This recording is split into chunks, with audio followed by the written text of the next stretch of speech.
श्री कृष्ण चैतन्य प्रभु नित्यानंद श्री अद्वैत गदाधर श्रीवासदि गौर भक्तवृंद की जय। श्री राधा कृष्ण गोपनाथ श्याम कुंड राधा गोवर्धन की जय। श्री मायापुर वृंदावन धाम की जय। जोगीनाथ चतुर्पुरी धाम की जय। गमय जोगमय की जय। देव तुलसी देव महारानी की जय। साम भक्तवृंद की जय। और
Thank you so much. Hare Krishna.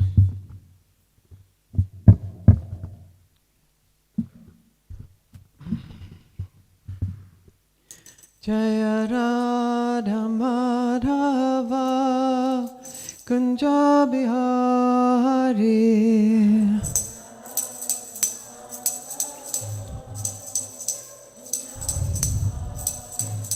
Jaya Gopi Janavallabha Girivardhari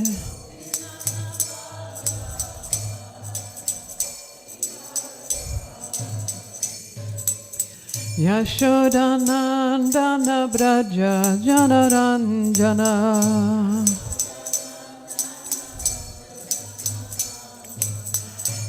Yamunatira Vanachari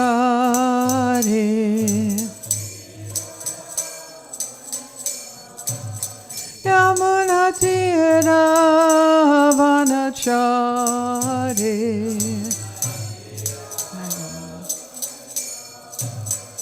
Jaya Radha Madhava Kunja Bihari.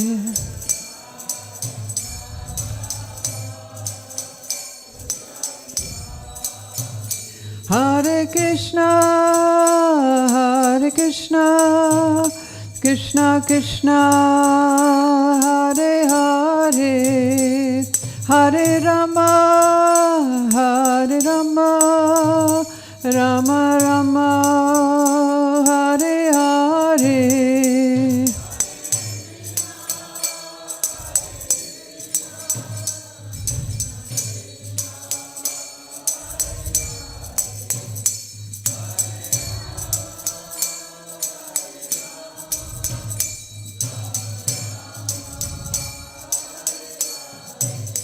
Jaya Prabhupada, Jaya Prabhupada, Jaya Prabhupada, Jaya Srila Prabhupada.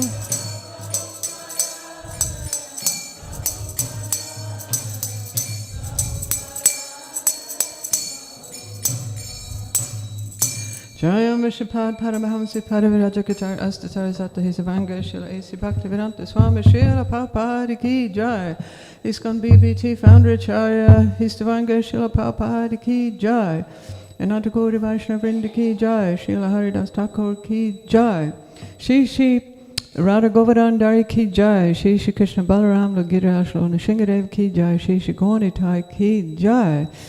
Mr. Gaura Premanandi, Haribol, all glories to the assembled devotees, all glories to the assembled devotees, all glories to the assembled devotees, all glories to Shri Guru and Garanga, all glories to Srila Prabhupada, Hare Krishna. Om Namo Bhagavate Vasudevaya. Om Namo Bhagavate Vasudevaya. Om Namo Bhagavate Vasudevaya. Hare Krishna everyone, and welcome to this morning's class. We just did a very short Jai Radha Madhava this morning because it's a bit of a long class. So first I'm going to be speaking on today's shloka out of the third canto, chapter 27. And then I'm going to just spend a little bit of time at the end speaking about a science-related matter that came up during my last class. So hopefully we'll get through it all.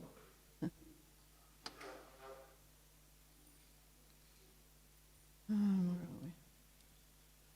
Okay, so now we're trying a few new things here with our technology. Okay, Gopal, I'm just going to see if this is going to respond. Do you think I should point it up there? No. No, still not responding. Okay, so Gopal is our slide changer today. Thank you, Gopal. Okay, so we're reading from shloka number 6. Okay, so please repeat. Yamadibir yoga pater Abhyasan Shadayam Vita Mai Bhavena Satchena Madkata Shravanena Cha Yamadibir Yoga Pater Abhyasan Shadayan Vita Mai Bhavena Satchena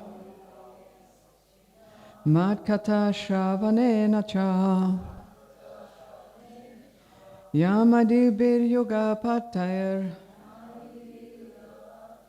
Abhyasan Shadayan Vita Mai Bhavena Satchena Madkata Shravanena Cha. Somebody like to lead the chanting? Yamadibir Yoga Pater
Yamadibe Yoga Patayar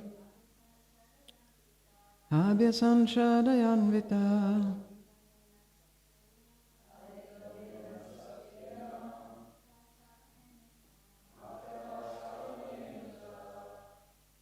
Thank you, everyone. So, Gopal, the synonyms? Yep. Okay, here we go. Synonyms. Yama Adibi. Beginning with Yama. Yoga Patai. By the yoga system. Abhyasam. Practicing. Shradhaya Anvita. With great faith. Mahi. Unto me. Bhavana. With devotion. Satyana. Unalloyed. Matkata. Stories about me. Shravanena. By hearing. Cha. And. Okay, translation? Jai.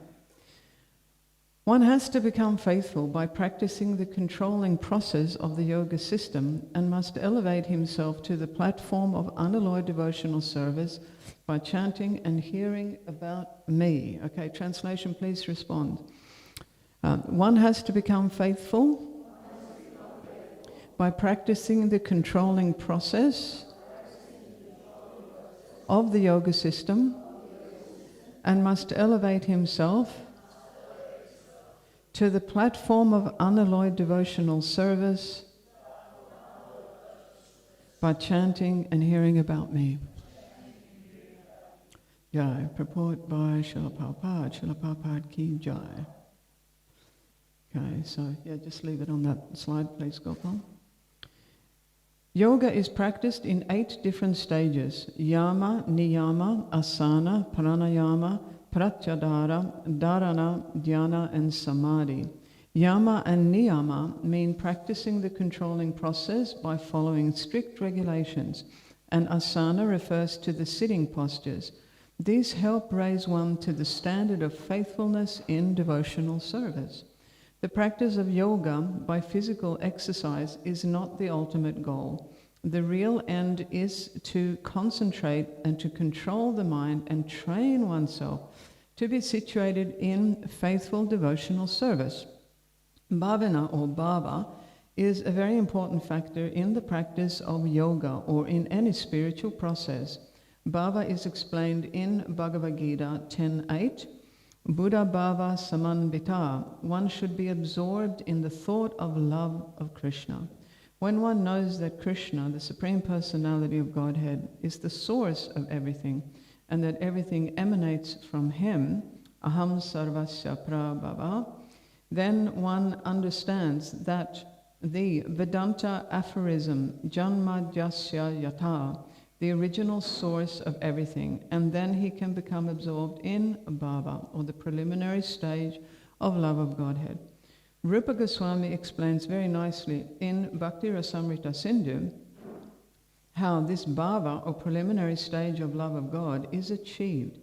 He states that one first of all has to become faithful, shradhayanvita. Faith is attained by controlling the senses, either by yoga practice, following the rules and regulations and practicing the sitting postures, or by engaging directly in bhakti yoga as recommended in the previous verse.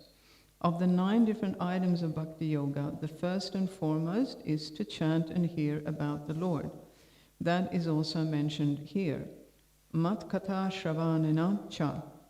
One may come to the standard of faithfulness by following the rules and regulations of the yoga system, and the same goal can be achieved simply by chanting and hearing about the transcendental activities of the Lord. The word cha is significant. Bhakti yoga is direct, and the other process is indirect. But even if the indirect process is taken, there is no success unless one comes fully to the direct process of hearing and chanting the glories of the Lord. Therefore, the word satyena is used. In this connection, Swami Sridhar comments that satyena means nishkapatena, without duplicity. The impersonalists are full of duplicity. Sometimes they pretend to execute devotional service, but their ultimate idea is to become one with the Supreme. This is duplicity, kapata. The Bhagavatam does not allow this duplicity. In the beginning of Srimad Bhagavatam, it is clearly stated, paramo nirmatsaranam. This treatise, Srimad Bhagavatam, is meant for those who are completely free from envy. The same point is again stressed here. Unless one is completely faithful to the Supreme Personality of Godhead and engages himself in the process of hearing and chanting the glories of the Lord, there is no possibility for liberation. Hare Krishna. Om Mayati Miranda Shaganandana Shalakara Chakshur Unmilitam Mina Tasmai Shri Gurave Namaha Shri Chaitanya Mano Bistam Stapitam Yena Bhutale Swayam Rupakara Mayam Dadati Swapadantikam Naranayam Namaskritya Naram Chaivanaradamam Devim Sarasatim Vyasam Tattva-jayam Udirayat Nashtaparaya Shabhadrishu Nityam Bhagavat Deva Sevaya Bhagavat Tuttama Shloke Bhaktir Bhavati Naishtiki. So I humbly ask for the blessings of all the Vaishnavas and devotees that I may give a class that is pleasing to our dear Lordships, our Acharyas, and also to the Vaishnavas and devotees. Hare Krishna. So, okay, Gopal, the next slide. Yep. Okay, thank you. So, in these few verses at the start of this chapter, which is entitled Understanding Material Nature, Lord Kapila Dev, who is none other than Krishna himself in the form of a Shaktavesha avatar, is describing how the spiritual soul, upon becoming situated within this very dense and dark material energy that we are in at the moment. It is actually very dense and dark, even though we don't notice it so much. So upon becoming situated within this material energy, the spiritual soul becomes caught up in this perpetual instability, right, in which he is constantly changing his sense of identity, he's constantly changing his sense of where he belongs, and he's constantly changing his sense of what his actual activity is. So Lord Kapila Dev is saying that, due to all these constant changes in our own perceptions about who we are and what we are simply, we're more or less floundering around in this material world, moving from one set of circumstances to the next. And our misunderstanding about who we are and what we are is connected to our misunderstanding or our misinterpretation of this material environment that is surrounding us. So actually misunderstanding material nature, it is one of the biggest and most prevalent problems for the materially absorbed individual, the materially embodied individual, and that means pretty much everyone here in this world in which we are living. Even as devotees, us who are on this path, right, we are learning to distinguish between what is spirit and what is matter. Still for us, it is difficult to accurately understand how this world around us is functioning. And it is actually, only by the mercy of our previous acharyas, who have shared with us their insights into how this material energy is actually impacting on us, and through their wise counsel and their instructions, by their mercy, we are able to start to see what is the right path for us and where we should actually place our feet as we are walking along our journey. So under the spell of material nature, the materially embodied souls, they are imagining that this material world, it's actually meant for their enjoyment, for their pleasure. They imagine that this world has no higher meaning or no higher purpose. And so they set out trying to enjoy this world as much as they can, right? They are trying to extract as much pleasure as they can from this world.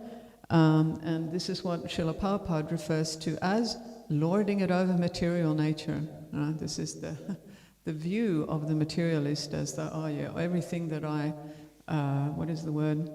observe, there's a particular word, oh, it's mine, or, maybe I can make it mine, and therefore I'm going to try and extract so much enjoyment for myself and my family and perhaps my friends. So, and if we look around in this world, this is actually the illusion that is submerging the spiritual souls in this material energy. And in Kali Yuga, this is a very popular outlook on life, unfortunately. Right? And this is why we have so much exploitation. We have Mother Bhumi's natural resources are becoming totally depleted and ravished because of this misinterpretation of what this material world is, or what the material energy is, what the material environment around us is. And so this gives rise to this exploitative mentality. Now, even amongst professional psychologists today, one of the leading fundamental principles in assessing the psychological well-being of an individual is actually whether an individual has this capacity to enjoy and to experience pleasure. Right? It's what they refer to as positive emotions. As Vaishnavas, right, we of course, we want to put an end to our suffering and achieve lasting happiness. Right? Everyone wants lasting happiness. Right? It is a part of every living being that they want to.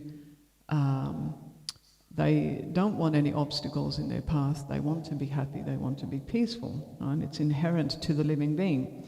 But in our case, we are not under the illusion that happiness or pleasure can be found in the material world. Right? In fact, our teaching is that by seeking, or by trying to make Krishna happy, or trying to make arrangements so that Krishna can enjoy himself, or trying to make arrangements so that the spiritual master can become pleased and happy, then our happiness will come, and it comes automatically if we can endeavor in this direction, not otherwise. So this is an entirely different concept, of entirely different understanding of an individual's capacity to experience pleasure and enjoyment. So true happiness is not something that can be modified or manipulated according to an individual's worldly circumstances, right? It is something that belongs to the soul. It does not belong to the material body. It does not belong to the material mind or to the material intellect or even to the material emotions. So the spiritual individual, due to being caught up in this situation in which they are constantly misidentifying with so many different identities and personalities, you see the image up on the screen there, right? As they are transmigrating from one lifetime to another, they are more or less in a constant upheaval, right? In this constant state of flux, I think they call it, because they don't have this sense of a permanent understanding of who and what they are. So, as we know, the spiritual soul is by nature an eternal servant of the Supreme Lord. That is his eternal identity. That is his stable identity. And his permanent and stable activity is to serve Krishna. But when he is in material consciousness, as Srila Prabhupada calls it, when the consciousness is absorbed in material life, the spiritual soul cannot grasp that, and then consequently he is suffering so much. So, today most of us have heard of this psychological illness. Today they call it dissociative identity disorder. It used to be called multiple personality disorder. And that is a condition in which the poor spiritual soul becomes so bewildered and so unstable in the sense of who he is, right, and what he is, that he is maintaining numerous personalities or identities even within this one lifetime, right? Even within the one body, right? Now, most of us here, we may not be so severely afflicted that we end up in that serious situation, but nevertheless, our situation is that over multiple lifetimes, we do end up maintaining multiple different worldly identities, right? And Srila Prabhupada has commented on this in Upadeshamrita text 8, right? Prabhupada says that, as the material mind is taking on impressions from the material environment, those impressions sort of stick. And Prabhupada says that it becomes a very dangerous situation for the spiritual soul, because what happens is these material impressions, they can also come up in the consciousness from past lifetimes, and they mix with our current impressions. So therefore Prabhupada says, it's actually a very precarious, very dangerous situation for the spiritual soul to be materially embodied because of this situation. So, therefore in today's shloka, and in the previous shloka, Lord Kapila Dev is advising that in order for the struggling spirit soul to come away from this torturous situation in which he does not actually know his identity, the spiritual individual must become very serious about performing devotional service to the Supreme Personality of Godhead, right? By becoming faithful to this practice of yoga. Now, there is a Sanskrit word, tivrena. Lord Kapila Dev he uses this word 3 times in this chapter. He used it in yesterday's verse, and he uses it in text 21 and also in text 22. Right? So tivrena means very serious. Right? And when Lord Kapila Dev is using this word, he's using it in conjunction with the words bhaktya and bhakti yogena. In other words, devotional service. So Lord Kapila Dev is saying, yes, we must become very serious about performing our devotional service for the Supreme Lord. Right. He also mentions it in chapter 5. So next slide, please, Gopal. Yeah. So, yoga is a phenomenon that trains us, it disciplines us, and it supports us, and it also gives us strength through which we can progressively prevent the material energy from disturbing us as we are trying to focus on, first of all, who we truly are as spiritual individuals and our relationship with the Supreme Lord. So the yoga process is intended to help us in our efforts to purify and elevate our consciousness so that we can more easily reach this goal of sincere chanting and hearing about Krishna. Now, we have 2 shlokas up on the board here, and I would like us all to chant these shlokas together in unison. Right? So first we can do the first one, and then I'll read the English translation, and then we'll do the second one. Okay, you can see them up there? Okay, first one after the count of 3. 1, 2, 3. Yam sanyasam iti prahur yogam tam vidi pandava nahyasanyasta sankalpo yogi bhavati chaschana. Okay, the translation is, what is called renunciation? So this is Krishna speaking to Arjuna in the 6th chapter of Bhagavad Gita. What is called renunciation, you should know to be the same as yoga, or linking oneself with the Supreme, O son of Pandu. For one can never become a yogi unless he renounces the desire for sense gratification. Okay, next one, on the count of 3. 1, 2, 3. Tapas vibhyodiko yogi gyabhyopi matodikaha karmi vyashchatiko yogi tasmad yogi bhavarjuna. So in this one, Krishna is saying to Arjuna, a yogi is greater than the ascetic, greater than the empiricist, and greater than the fruity worker. Therefore, O Arjuna, in all circumstances, be a yogi. Right? So Krishna is advising Arjuna to be a yogi in all circumstances, not just occasionally or on special occasions or every now and then, no, but in all circumstances. So why is this, right? It is so that Arjuna can achieve the highest state of consciousness for carrying out his duties for Krishna, offering his service and offering his love for Krishna. So Arjuna, as we know, he is a pure devotee of the Lord, and he already has Krishna's personal association. But we're learning from the Bhagavad Gita that still Krishna is describing and he is recommending these yogic processes because they lead the devotee towards perfecting their loving activities for Krishna. Now, in the Mahabharata, we know that Arjuna's activity was to serve Krishna as the supermost excellent warrior. Right? So everyone, of course, has a unique activity that we are offering to Krishna.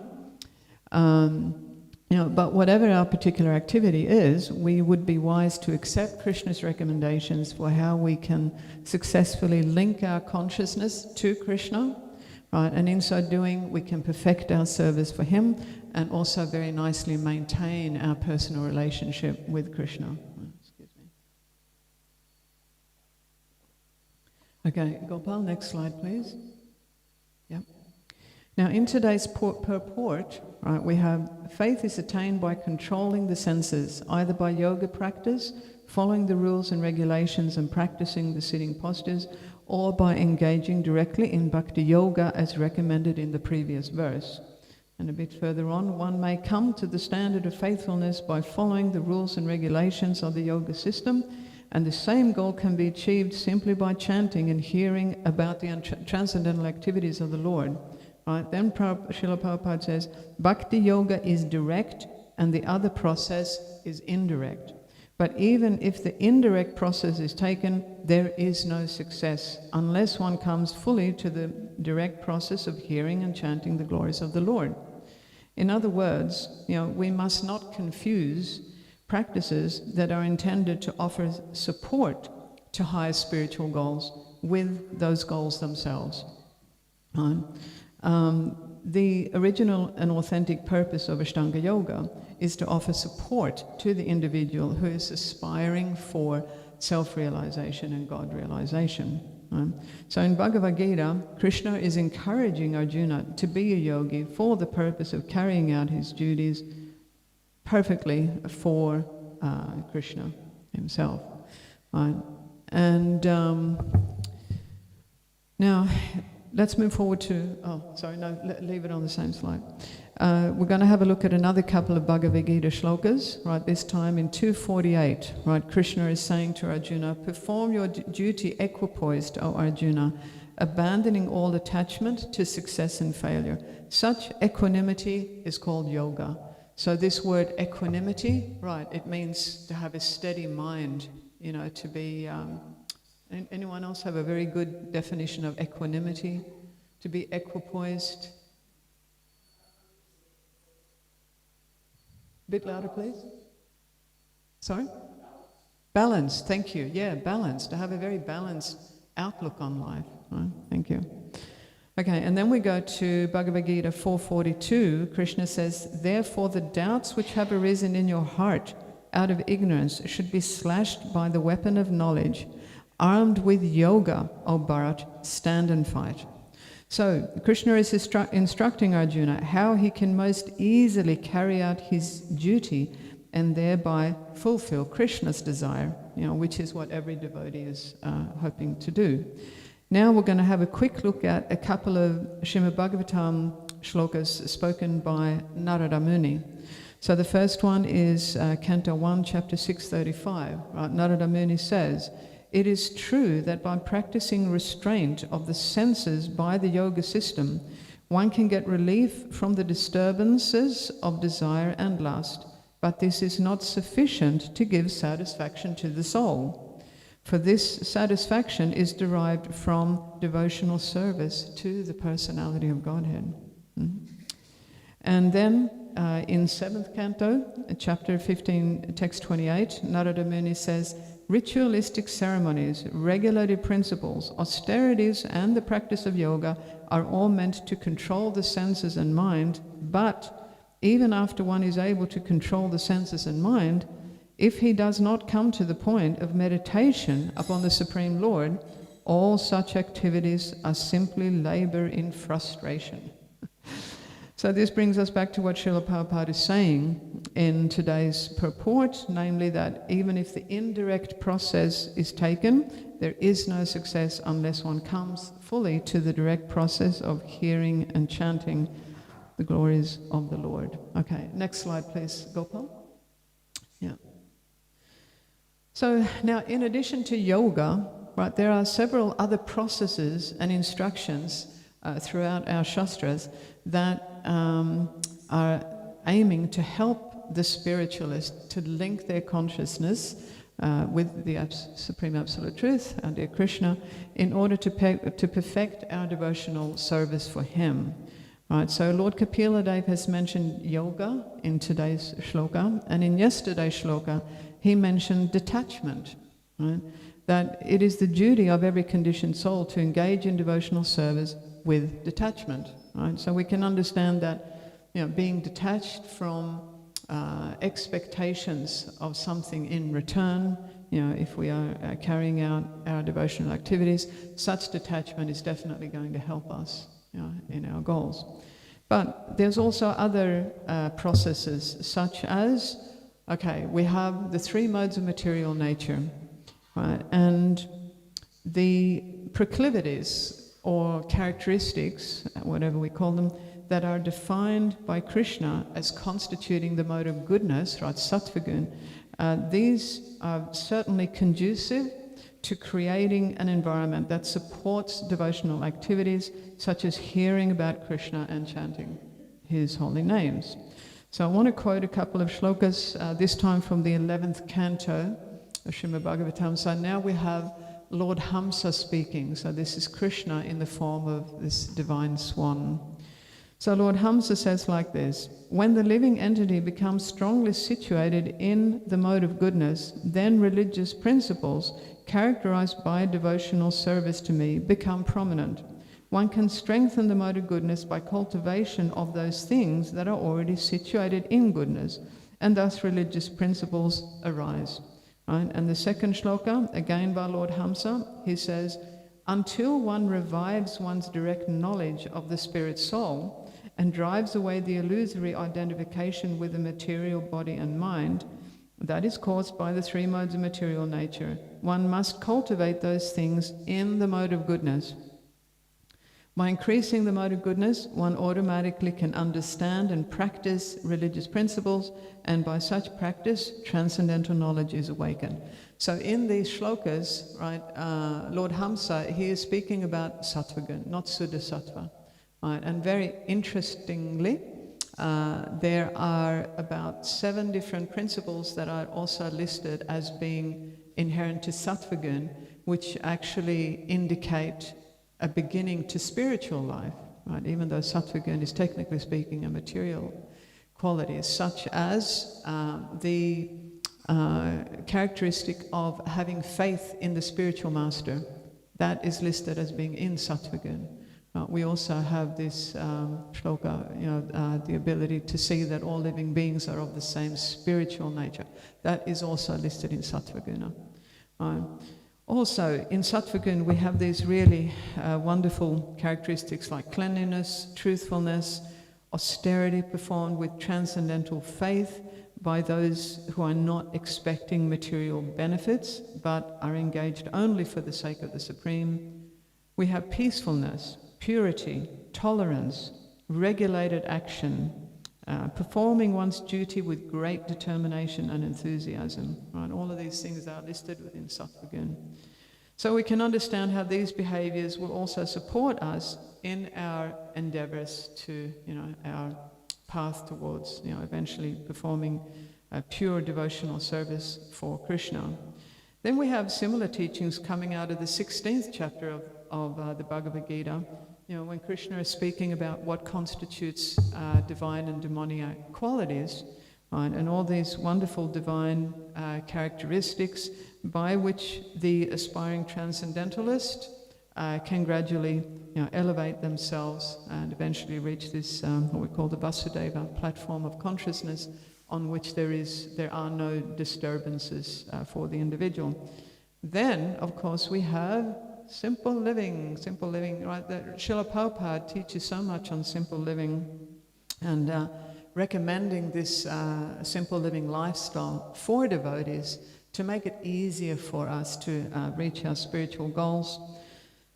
So simple living means living in harmony with with Mother Earth, right, Mother Bhumi, and to humbly accept what she is offering us. Right? It means to value the natural and the organic processes within our earthly environment, and also it means to set a pace of living that complements and sustains human life on this planet. Right? And it also means to not violate other living beings, but rather to allow them to progress peacefully towards their own spiritual goals by letting them live in a manner that was intended for them. Right? All of these concepts are connected to simple living and high thinking. And we can understand that, this type of living, yes, it promotes true sustainability, right? Sattvic sustainability and harmony amongst all living beings. And this, of course, is very complementary and supportive of devotional practices. Right? So Guru Das, right, another very senior disciple of Srila Prabhupada, very early disciple, he has written like this: "We are dedicated to simple living with God as the goal and God as the center of all that we do. This lifestyle is also known as Bhakti Yoga, the yoga of devotion." So simple living is actually one of the features of the Bhakti Yoga lifestyle, and it is supporting us, right, in our endeavors, these endeavors that Lord Kapila Dev is speaking about. So, Guru Das is saying God is the goal, right? So it is not that simple living on its own is the goal. It is not that the Ashtanga yoga system on its own is the goal. It is not that Sattva Gun on its own is the goal. Right? All these are support measures, we could say, to help the devotee who is serious about reaching their spiritual goals. This word Tivarana, very serious. And we know that the topmost goal is Krishna Prem. Excuse me 1 second, I just have to take a little cough lozenge. Okay, please, next slide, Gopal.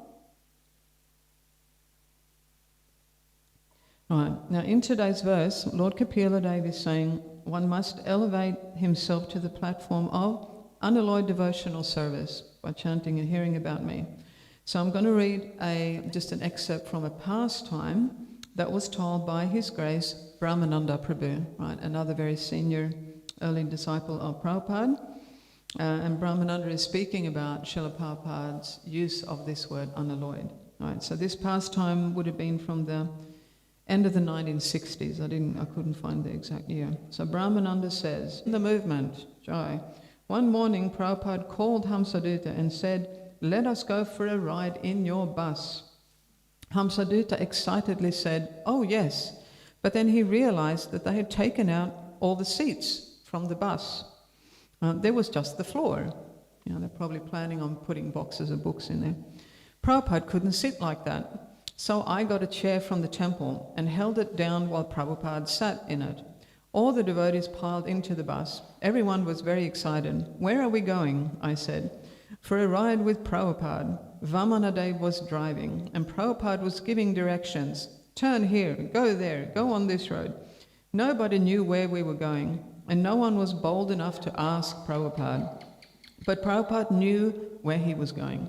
While the devotees chanted on their beads, we got to the downtown area, and finally we came to the waterfront, the dock area, and then we arrived at Commonwealth Pier. Actually, no devotees had ever seen it. And Prabhupada was always talking about Krishna and didn't tell us so many details about his arrival in America.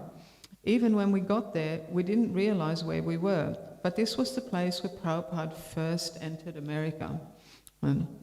Prabhupada started walking, and we clustered around him on this big pier with big roads, warehouses, and factories surrounding us.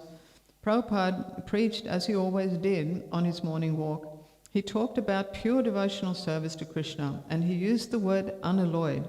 It is exotic, this unalloyed devotional service, because an alloy is a metal made of many different kinds of metals. Prabhupada was always saying unalloyed. That meant just one metal, not many. At a certain point, he said, "Yes, unalloyed devotional service." And he pointed with his cane, right? We all followed the cane, and there was a 100-foot long sign on the entire side of a warehouse that said, unalloyed steel company. We all said, yes, unalloyed. That sign was one of the first things Prabhupada had seen when he entered America, and he showed it to us to explain unalloyed devotional service. A very simple instruction that he had made so graphic. We were like Prabhupada's young students, and Prabhupada was our teacher. As a teacher writes a word on a blackboard and then takes a pointer to show the class, so Prabhupada was showing us, right, with his cane. End of quote. Yes. So yes, this unalloyed means pure.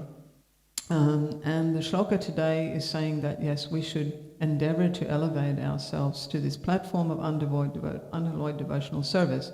Now, I don't know, well, actually I'm guessing that there are a number of devotees who are aware of this particular purport.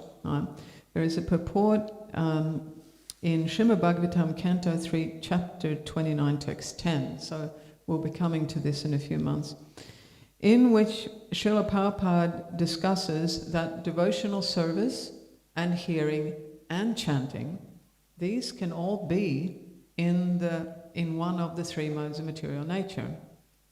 I've heard other devotees also make reference to this particular purport. When I first read this, I thought, oh, really? Because we know that Krishna's holy names, they are 100%, 108% pure, they are transcendental. Right, but in this particular purport, Srila Prabhupada is explaining that, yes, it can happen. So what that means is that, we could be chanting Krishna's holy names, but our chanting could be in the mode of passion, for example. Or we could be listening to Srimad Bhagavatam class, but our listening could actually be in the mode of ignorance. Or we could be doing devotional service, and our service could be in the mixed modes, somehow. So, all these processes that I've been discussing today, they are intended to help us to rise above these contaminated states of consciousness towards an unalloyed state of devotion for Shri Radha Krishna. Right? Okay, so Jai, Hare Krishna. So that concludes my presentation on today's shloka. So now we're going to move on to a little science discussion. Gopal, can you please move the slide forward? Right, so last time I gave Srimad Bhagavatam class, the topic of the Big Bang Theory came up, right? And I was actually saying how funny it is because on its own, this theory, it's actually not very logical when you look at the whole picture, the bigger picture, so to speak. And then we had one devotee say, well, actually, there's a quote when Prabhupada says that we support the Big Bang Theory. So I was thinking, okay, I'm going to have to investigate this. So this devotee sent me the particular quote that he was referring to. And I also went through the whole Veda base. So the Veda base contains all of Srila Prabhupada's books, all his lectures, all his conversations. Right, now, I'm not going to actually explain in detail what the Big Bang Theory is because it's a materialistic theory. But just basically, yes, there are a number of hits in our Veda base where this Big Bang Theory is discussed between Srila Prabhupada and disciples and guests. And basically the theory just says that these material universes in which we are situated, at one point they originated from a gross material chunk that exploded or expanded at some point in time. Right, so Gopal, please move forward to the next slide. So what we can see, okay, Srila Prabhupada is presenting the Vedic perspective on cosmology. And these quotes here are the quotes that this particular devotee was referring to. So you can read for yourself in these quotes that Prabhupada is saying, yes, the explosion or the expansion part, of the establishment of the material universes, yes, we can accept that, right? But the problem comes in, right, with these type of theories that are put forth by the scientific community. They are taking a very small part of something, like say with this Big Bang Theory. Okay, they are putting forward that this explosion that happens, which Srila Prabhupada says, oh yes, that is actually when Mahavishnu glances over the total material energies. Right, so the total unmanifested material energies is called pradhan, right? And then Mahavishnu glances over that, and then Prabhupada says, yes, then there is some explosion, and then we have prakriti, right? So that's when the three modes of material nature agitates the material elements, and then we get prakriti, which is what in our world we call material nature, just nature, right? And the Mahatattva is the sum total of all of this. So the problem is that the empirical scientists of today, they do not know how to give the big picture of all of the components, all of the parts of how the material universes are established. So they will take one small part and they will present it to the public, and it is usually just some explanation of how the gross material elements are interacting. But when society at large sees that, they think, oh, well, that's all there is. There's no mention of God, there's no mention of a higher consciousness, there's no mention of a higher intelligence. So, we know that Srila Prabhupada, he often teaches like this. He says, do we know of any machine anywhere in the world that is functioning that does not have an operator? There is no such machine. Like even today, 50 years after Srila Prabhupada's day, we have so much technology. Still, there is no software, there is no machine anywhere that has not been created by someone and that doesn't have a conscious individual who is pressing the buttons and setting the whole things into motion. So, this of course is the more important and the more relevant aspect of, so there was an explosion at one point when Mahavishnu glanced at the total material energies. But, in the bigger scheme of things, that is only one very small part of this explanation. Now, when we are studying these sorts of topics, right, in Shastra, it is very important to understand what was Srila Prabhupada's mood in presenting these topics, right? What was his aim with it? So, Gopal, can you please switch to the next? Yeah. So, we can read here, right? Prabhupada was very interested, he was very keen on undoing these arguments on behalf of the empirical scientists who were presenting these theories and totally leaving out any notion of a supreme being, as being the source of elements, as being the source of the Big Bang, whatever it is, right? So this quote here is by Ambarish Prabhu, right? Another one of our senior disciples in ISKCON. And Ambarish is here. He's been very supportive in establishing our Vedic planetarium in Mayapur. So here he is explaining Srila Prabhupada's mood towards these sorts of theories, right? Which, yes, they can have some little aspect. Yes, that is correct. On some aspect on the gross material platform, but the bigger picture they cannot deliver because they are not surrendered to Vedic teachings, probably not even looking at Vedic teachings. So Gopal, you can switch forward to the last slide. Yeah, so here we have more conversations, right, when Prabhupada is expressing how he feels about these sorts of atheistic theories. And, even if these theories are not promoting atheism and impersonalism, still, this is their effect, right? This is their effect. Because when people hear an explanation simply on the gross material level of cause and effect, this particular chemical reacted with that particular chemical, this particular gas caused an explosion, or these chemicals, then people tend to think, so that's how the universe has got here. All right, so that takes God out of the equation.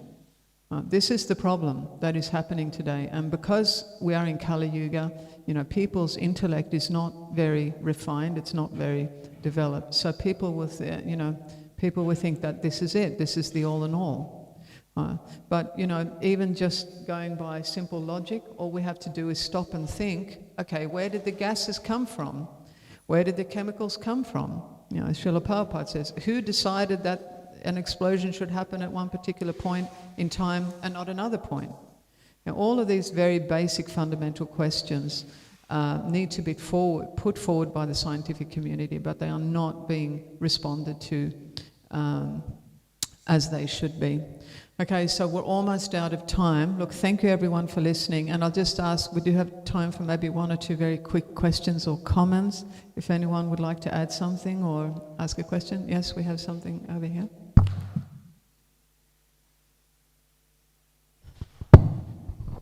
Thank you, Maharaji, for the class. It was very amazing, well prepared, and very informative.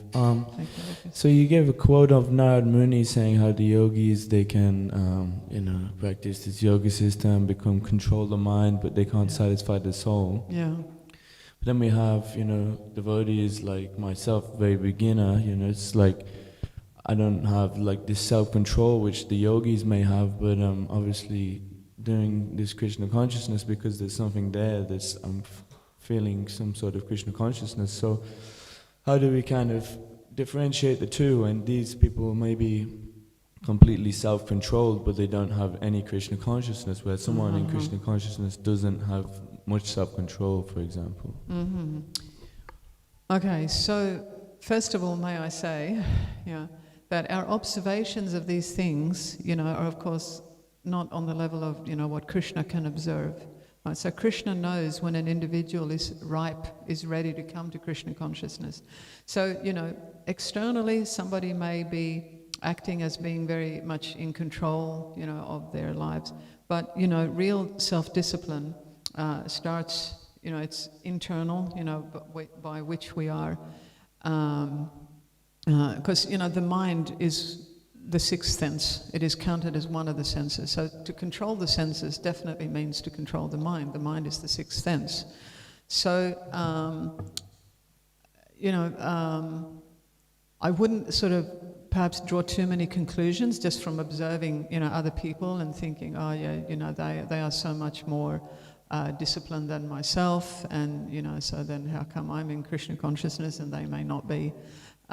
Because, like I was saying, Krishna can see everything. He can see our thoughts and our desires. So he knows who is, truly, shall we say, disciplined and situated properly, in order for them to take that step further, to come to Bhakti Yoga.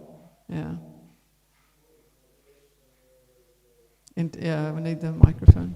My question more was like, for example, take the actual person who is self-controlled, like the yogi which they're describing in the text.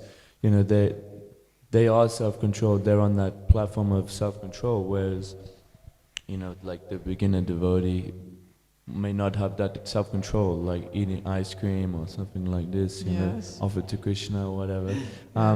But so then it's kind of like, okay, you can look at both these people and it's like, this person, how can you say they're on some sort of advancement level even if they're practicing Krishna consciousness, whereas these people... because they're eating ice cream every now and then or something? Yeah, it's like not just ice cream, but many other things, It's like, it could be many things. So again, Lucas, a similar response.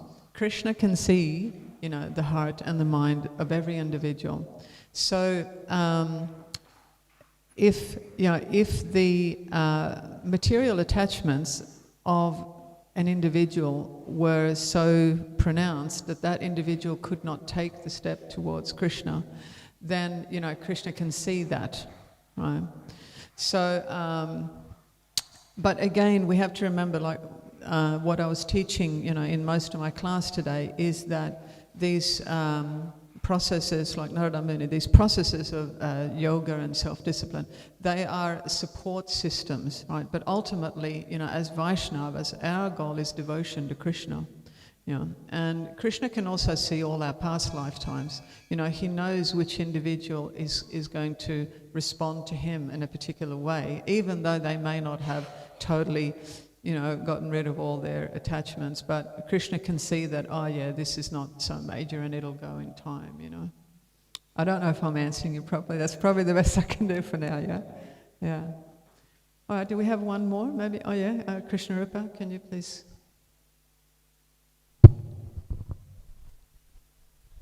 Just a quick comment. Once again, thank you for the class, Padma. Prabhu, it was really enlightening. And there's a really wonderful name of Krishna, which is Bhavagrahi Janardana, that he sees the devotion in the heart.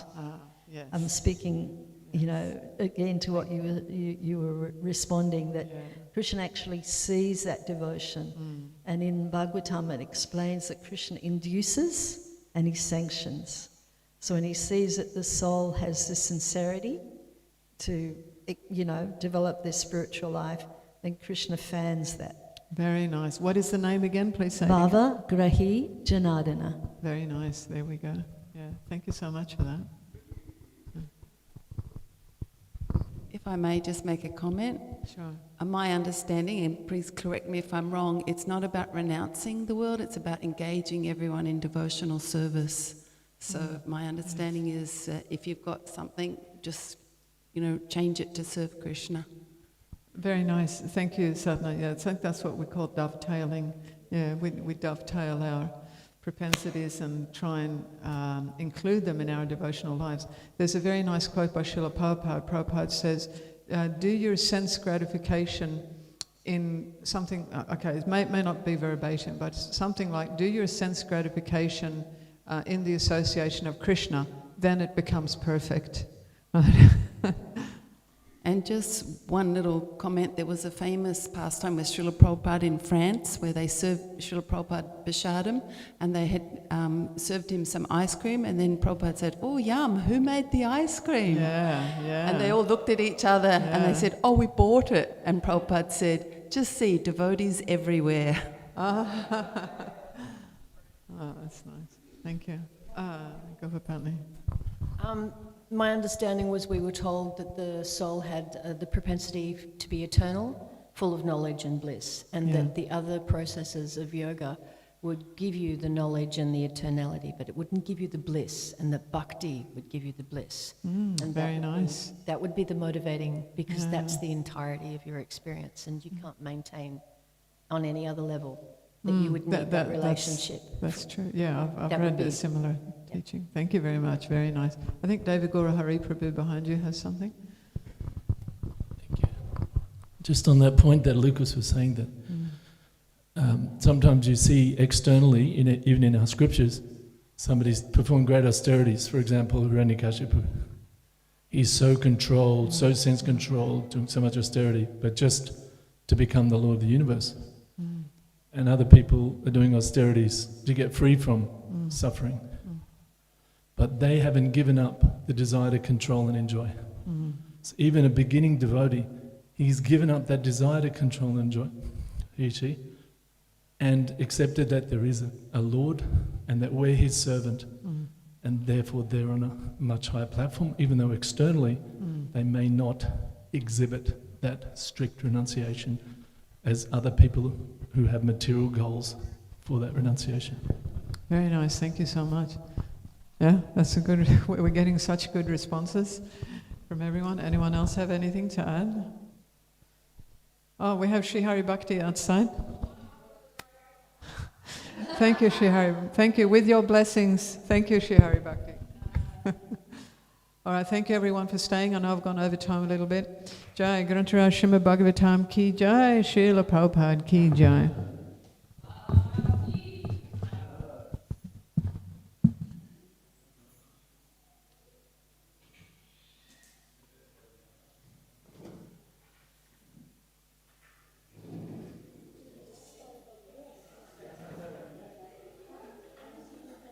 Yeah, thank you to Gopal. Thank you for your blessings. It's your blessings. Thank you, Sadhana.